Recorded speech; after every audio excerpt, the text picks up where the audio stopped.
एक छोटे से गांव के बाहर पुराने बरगद के पेड़ के नीचे रामू काका की एक छोटी सी चाय की दुकान थी। सुबह से शाम तक वहां लोगों की भीड़ लगी रहती थी। किसान, मजदूर, बस के यात्री और गांव के बुजुर्ग सब वहीं बैठकर चाय पीते और बातें करते थे। लेकिन जैसे ही रात के 10 बजते रामू काका दुकान बंद कर देते। गांव वाले कहते थे कि रात के बाद उस दुकान के आसपास एक रहस्यमयी साया दिखाई देता है। कुछ लोग उसे अफवाह मानते थे, तो कुछ लोग दावा करते थे कि उन्होंने अपनी आंखों से उसे देखा है। एक दिन शांतनु और उसकी पत्नी गौरी अपने रिश्तेदार के घर से लौट रहे थे। रात हो चुकी थी, आसमान में काले बादल छा गए थे। अचानक तेज बारिश शुरू हो गई, बिजली जोर से चमकी, धड़ाम।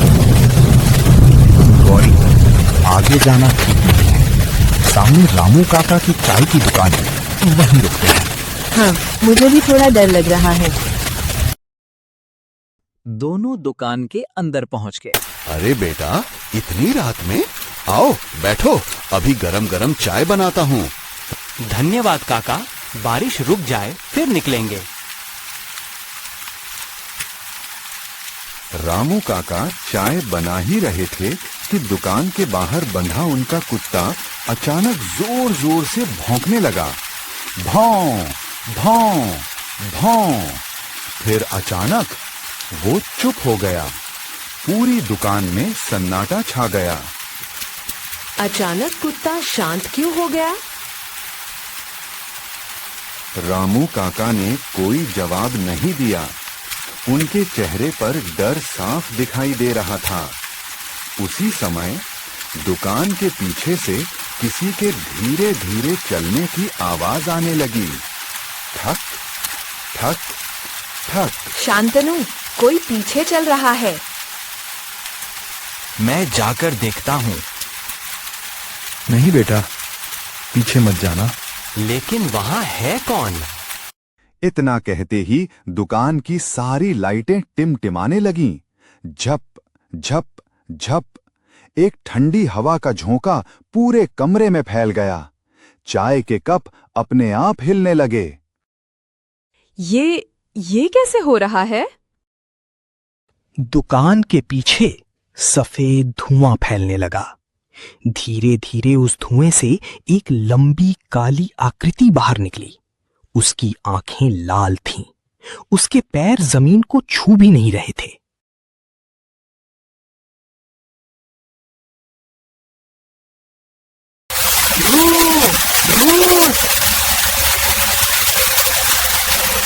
वह साया धीरे धीरे दुकान की ओर बढ़ने लगा।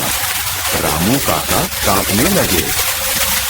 यही है वो, हर बरसात की रात लौट आता है। लेकिन ये यहाँ क्यों आता है? रामू काका ने कांपती आवाज में एक पुरानी घटना सुनानी शुरू की। कई साल पहले एक मुसाफिर आधी रात में इस दुकान पर आया था। बहुत तेज तूफान था। वह अपने घर जाना चाहता था, लेकिन रास्ते में पुराने पुल के पास एक हादसा हो। उसके बाद से लोग कहते हैं उसकी बेचैन आत्मा हर बरसात की रात किसी दुकान पर लौट आती है, जैसे किसी का इंतजार कर रही। इतने में भूत दुकान के बिल्कुल सामने पहुंच गया।